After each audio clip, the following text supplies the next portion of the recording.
The First World War still remains to this day as one of the bloodiest wars. It is believed between 9 and 11 million soldiers died between 1914 and 1918. What is today a land of green fields and farmland was once a mud-filled wasteland, full of horrors men had never seen the likes of before. In this mini-documentary we will be looking at some of the graves and memorials along the French-Belgian border of the soldiers who gave their lives for the countries they served. The tour began in Flanders, Belgium, where we were taken to the execution post used by the British to execute those who showed cowardice in the face of war. The memorial and this example of what the execution post looked like is placed aside to this wall where men were shot by a firing squad. What is now today the home country of the European Union was once a battleground between the Germans and Allied forces like the French, Belgian and British.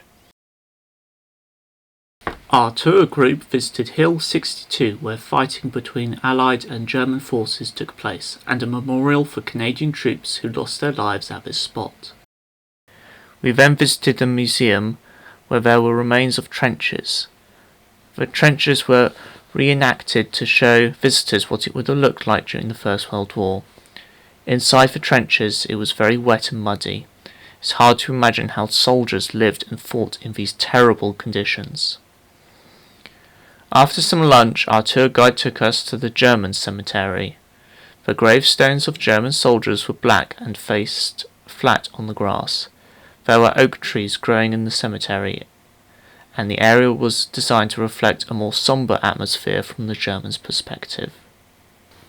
The soil of each nation's cemetery from the First World War is soil of the nation itself. So for example, this cemetery is for British and British Empire and Commonwealth soldiers.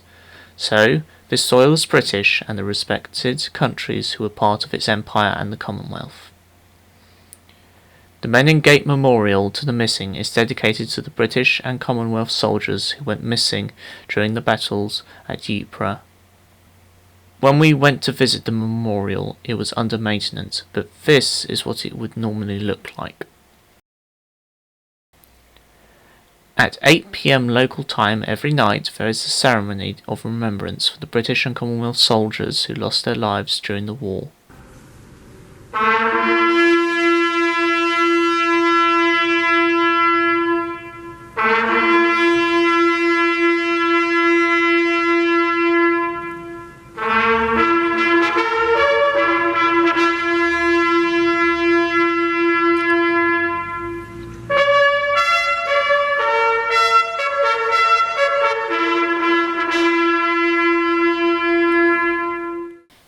Across the former front line there were many cemeteries dedicated to the soldiers killed.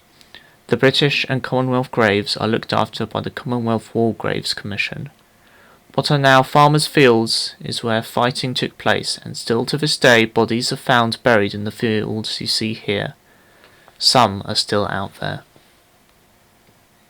We then visited the infamous location where the Battle of the Somme took place. There was a narrow gauge railway that would take Allied soldiers and supplies up to the front line. It is considered to be the bloodiest battle of the First World War. The cemetery there is named Railway Hollow. Beaumont-Hamel is the Canadian Memorial Park. Many soldiers from Newfoundland and Labrador, which was still part of the British Empire at the time, fought in the First World War. The Memorial Park is built and designed as a Canadian national park with maple trees and building architecture from the country. A statue of a stag stands overlooking the trenches Allied forces lived and fought in. The Thiepval Memorial to the Missing of the Somme remembers the missing British and South African soldiers whose bodies were never found at the Battle of the Somme. There are 72,337 names written on the memorial.